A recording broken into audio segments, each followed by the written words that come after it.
Hello, welcome. It is the Nisha Jackson Show. I'm Rusty Humphreys. She's Nisha Jackson. Subscribe. Hit that subscribe button and the notification so you know when the next show is released. Hit that website, nishajackson.com. This is a big one. Last week, you let everybody hanging. It's, Valentine's time, it's that time where lovers want to maybe really focus on the relationship and focus on, making the relationship better. So what better topic to talk about but sex? Okay, I'm in. So we were talking about things before that made it difficult, hormone imbalances, things like that kind of throw off the sex drive and the sex balance. That's right. So what are we talking about today? Today I want to talk about why sex is important.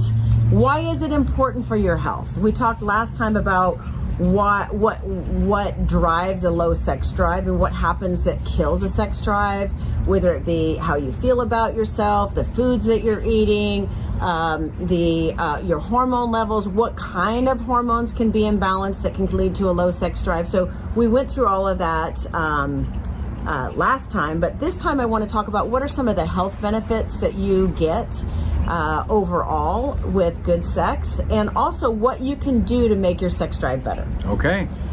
So I'll quit beating around the bush.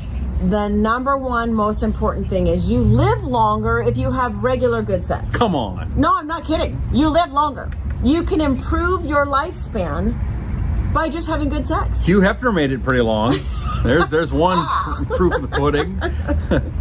Yeah, so sex is not only good for your mood, it's not only good for your psyche, it's not only good for really everything else, it really helps you live longer. Why?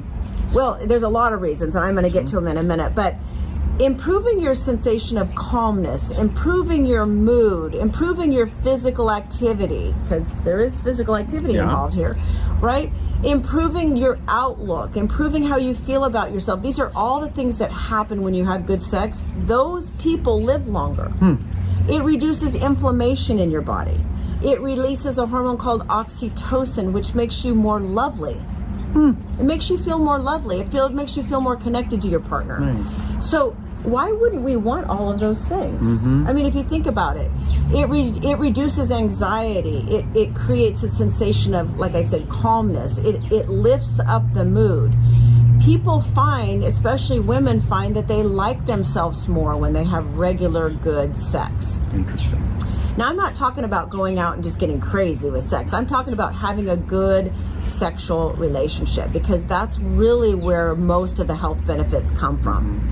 So, and we know that orgasms, I'll just come out and say the word, orgasms release many hormones that help you live longer. We know that good hormones are manufactured when women have orgasms, and men, not just women, but we know that it makes them happier and healthier and gets their chemistry just right. So people who say to me, women who say to me, and I hear this all the time, women say to me, I don't really care if I ever have sex again. It just drives me nuts. It's just a waste of time. It's too much energy. I'm exhausted when I come home at night. And it's just one more thing that we have to do as women. And I feel so sad for women who say that, because it could be so great. So this protective benefit that you get by having an orgasm, it protects your heart, it protects your brain, it protects your psyche. The list just goes on and on and on. And this is not just something that's been looked at a little bit, it's been looked at a lot. Why is it not being discussed very much? Is it just that sex is a taboo subject to talk about it? What do you think? I don't know. From a medical point of view. I don't know. I think medical providers often are not educated in this area. Okay. Maybe they all should go get my book, Brilliant Burnout, and turn to chapter 8, because I list all the health benefits in this chapter about why sex is so good for women. And it even reduces the risk of breast cancer. Really? So not only can you lose weight, have control over your cravings, have a reduced appetite, feel better about yourself, live longer, you can actually have a reduced incidence of breast cancer. I had no idea. These are a lot of benefits, Yeah, all right? There's a lot of things going on here. So I want to talk about also the important things that you can do that would improve your sex drive. So the most obvious one that we talked about in the last show is to go have your hormones tested. And it's not just, am I in menopause hormone? And I hear this from women all the time. Oh no, my doctor checked my hormones. I'm not in menopause. It's not that testing. Okay? That's called an FSH. This is your full hormone test. So it looks at estrogen, progesterone, testosterone, your full thyroid panel, and it looks at all of your stress chemicals, the hormone chemicals. So getting all of those balanced are really important. Again, if you're confused about what this means, you don't know what I'm talking about, this show is not about testing your hormones. It's about sex related to low hormones. So go buy my book. It's called Brilliant Burnout. You can get it on Amazon. You can get it on my website. But get the book and read the chapter on hormones and read the chapter on thyroid and read the chapter on sex. Just 3 chapters. You don't even have to read the rest of the book. But read those chapters because it'll tell you what you should be tested for. You mentioned menopause. You know, a lot of women at that point, done. Exactly. And that's not what you're saying here, right? Yes. I'm even concerned about women in their 70s not having a sex drive.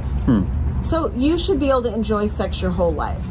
So, so besides getting your hormones tested, there are some foods that you can eat that actually increase your sex drive. So this would be beyond balancing your hormones, avocados. Because guess where your hormones are, what your hormones are made from? So avocados be fat. Fat, good fat. No, they're not made from avocados, but they're made from good fat. So you have to have good fat in your diet in order to make hormones that keep you stable. So we know that figs are a very important source of iron, magnesium, and zinc. And all of those things are very important for optimizing your sex hormones. Oysters, which I cannot get on. I was going to ask you about I can't deal with oysters, but oysters are very much loaded with omega-3 fatty acids, and that is also important for improving your sex hormones. Chocolate, need I say more? That's it. I'm capitalizing on chocolate. Having just 1 ounce of dark chocolate, especially in the late afternoon or evening, can actually improve your interest in having sex. Stopping smoking, obviously improving circulation is very important for optimal sex drive. If you're having a difficult time with sexual functioning, meaning maybe you're having an inability to achieve an orgasm, especially for a woman, this is also true for men. I recommend a product that we have on our website called Stamina. It's exactly what it says it is. It improves the circulation to the pelvic organs, but it also improves the circulation to the heart. So it's good for your heart. I like to use it before I go work out, but it really is good for improving the sexual functioning. So men and women who are having a hard time with the functioning part of sex, that's just things aren't working right, get on this Stamina product. It's great for your blood pressure, it's great for your heart, but it does improve the functioning of sex. Go to onepeakmedical.com or nishajackson.com to find out where you can get that product. So it is a great product. Yeah, it's a great product. Getting on the cardio train. This is so true for men and women. If you have gained a lot of weight, it reduces the circulation to your pelvis. If you have less circulation down there to your pelvis, you are going to have a problem being able to perform. So just doing more cardio increases the circulation and also helps you lose weight. So cardio, 30 to 40 minutes a day, is very important for not only erectile dysfunction for men. I'm not pointing to you. Erectile dysfunction, I'm just using my hands. Erectile dysfunction for men, but it also is really important for women. So if you've noticed that your drive is not as good, or your functioning is not as good, or you're having it's taking longer than you think that it should, increasing your cardio can make a real big difference. Let me ask you something. Wouldn't just be doing it be the cardio? Is that not enough? Yes, or just having sex. But I'm just saying that sometimes I don't have to, do you have to run the treadmill, or can you just say, I got my 30 minutes in? Yeah, you could do 30 minutes of sex. That could be your cardio, but I would recommend maybe doing both because they're both beneficial. Okay, just asking. Exercising the sex muscle. So the Kegel exercises where you're tightening up inside like you're trying to stop urination. That's a Kegel exercise for women. So your pee, You stop pee. That muscle that you use to stop peeing is the muscle that I'm talking about. That's a Kegel exercise. If you would do 10 to 40 of those a day where you clench that muscle, hold it for the count of 10 and then release it, you would have better sexual functioning, and it would get you a little bit more aware of your sexual organs, right? Okay. This is true for men too. Men have a reduced incidence of erectile dysfunction if they tighten up the same muscle. So it's a Kegel exercise for men. You probably never heard of this, did you? I never heard of this. Okay, tightening up even up into the anal area, those are all of the muscles for men, improves the circulation to the pelvis, which then improves performance. Hit the subscribe button. You don't want to miss any of this good stuff. I had no idea. All right. Okay, so I mean, I have no problem talking about this. I'd like to just have a sex show where I just talked about sex all the time, because it's so important for your health. Like, if this can actually help you live longer and be happier, why wouldn't we want to talk about it? This is a normal We can do more function. sex shows. I mean, if you want to be the new Dr. Ruth, I'm all in. Okay, so I'm going to leave you just with a couple other things that I think are really important. Do that. I'm squeezing right now, so go ahead. I'm squeezing. So am I. Thinking about it more often. Like, maybe just get in tune with your partner and start thinking about it. Like, maybe make it a goal that you guys start texting about it, or thinking about it, or talking about it, or communicating about it. You can't get better at something if you don't practice it. And practice also takes communication. So try to be more open. If you don't tell your partner what you like or what you want or what you're trying to get better at, they can't help you. And a lot of times there's this imbalance between partners, and then all of a sudden neither one of them are interested. So just kind of rev it up again, get that fire started and start talking about it. It's really important. For women, this may be the most important tip I can give you today, with the exception of getting your hormones balanced. Okay. I want you to get yourself relaxed before you go to bed, because this is the classic thing women do. They work all day, they get all stressed and freaked out about everything. They get resentful that their kids haven't cleaned their room, and their husband's sitting on the couch when they get home, and the house is a mess, the dinner hasn't been started, and then they got to go home and do their second job, and now they're really wound up and they're exhausted, and they work until they get all the way to bedtime, and then they throw themselves in bed, and they're just expecting to have a great sex life. It doesn't work. No. It doesn't work, because the problem is you can't get out of your head. So you have to calm yourself down. You have to save at least 1 hour before you go to bed. And okay, make a date with yourself. Just 2 times a week, have good sex, but get yourself calmed down. Go take a bath. Get yourself relaxed. Have a cup of chamomile tea. Sniff some lavender. Whatever you have to do to get yourself relaxed. Tell your kids to go take care of themselves. Go tell your husband to do the dishes, or whatever he needs to do. Get yourself in the mood and not in the work mode. Stop working. Stop working. Your work will be there in the morning. Get yourself relaxed. Get yourself ready. And get yourself in the mood. You can't do that by throwing yourself in bed exhausted, because it's just not going to work.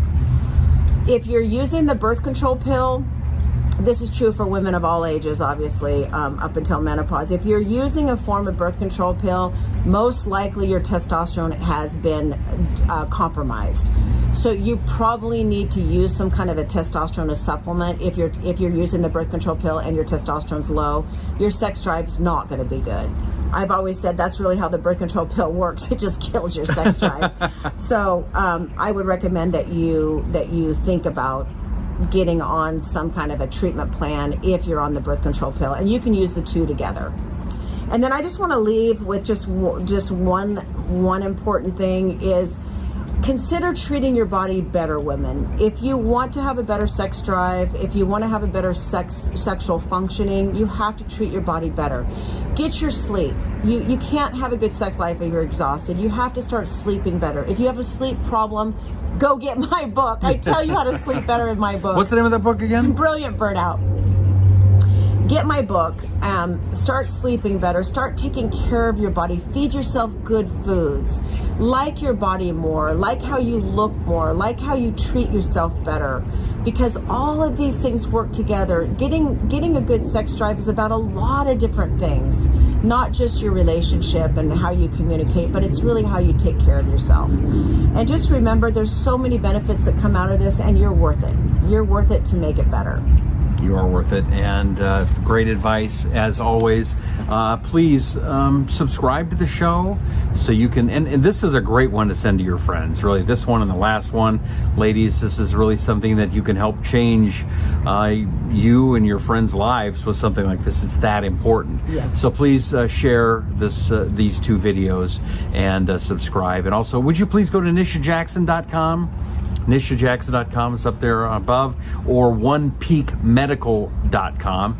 If your hormones are off, if you're not quite sure why you're not in the mood as often, go to One Peak Medical and get your hormones tested. Yes. And find out what you can do. And also the book Brilliant Burnout, yes, which is available at all bookstores at Amazon.com, BarnesandNoble.com, and all those places. Yes, and a great gift, you men out there, for your female partners. A great gift you could give them is my book and a gift certificate for a massage, because massage is great for women for relaxation and for good sex. I like it a lot. It's a great combo. It is a great combo. All right. Hey, we appreciate you, and thank you so much. Again, we'll go to NishaJackson.com, and we'll catch you next time. I'm Rusty Humphries with Nisha Jackson, and this is The Nisha Jackson Show.